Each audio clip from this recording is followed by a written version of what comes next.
every ultra-fast optics lab needs to have a pulse compressor. There are probably about 1,000 ultra-fast optics labs in the world, and there are lots of industrial ultra-fast optical setups.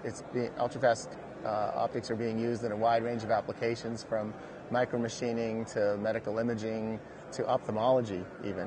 And so it's very important to be able to maintain the pulses short. And right now, people, in fact, several laser companies just sell people longer pulses than they would otherwise benefit from because it's so difficult to keep them short. But with our device in the beam, and it's easy enough to work with now that anybody can use it, so anyone can now use shorter pulses, pre-compensate for any glass that the pulse goes through. Almost every pulse is used at a focus, but to get a good focus, you need a lens with a lot of glass in it, and that glass makes the pulse longer. But we can stick one of our devices in the beam before the lens and compensate for the glass in the lens, and get the shortest pulse and hence the highest intensity at the focus. In the field, it's very important to be able to control the pulse, to shorten it, to compress it, and also to be able to measure it. Swamp Optics was formed to develop devices and sell devices that actually measure the ultra-short pulses, to measure their complete intensity and phase as a function of time. And we developed a technique called FROG, frequency-resolved optical gating, to measure it.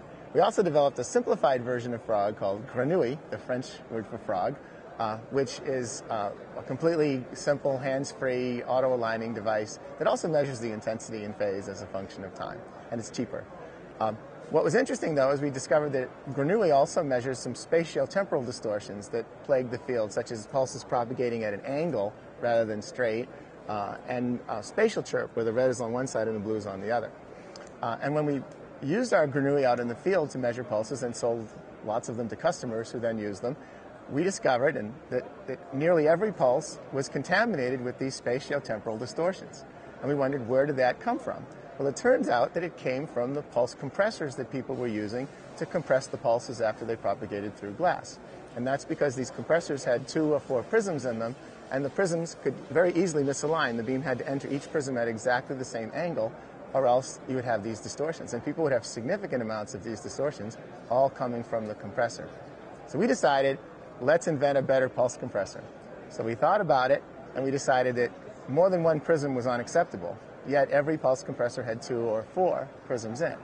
So we built one with 1 prism in it, and it involves a precisely manufactured corner cube to pass through the prism. In fact, we pass through the one prism 4 times, and the corner cube guarantees that the beam always goes through the prism at exactly the right angle. And what we found was that this device, as simple as it is, in fact, probably because it's simple, it actually completely compensates for all of those distortions. There's no way that you can have any of those distortions in your beam.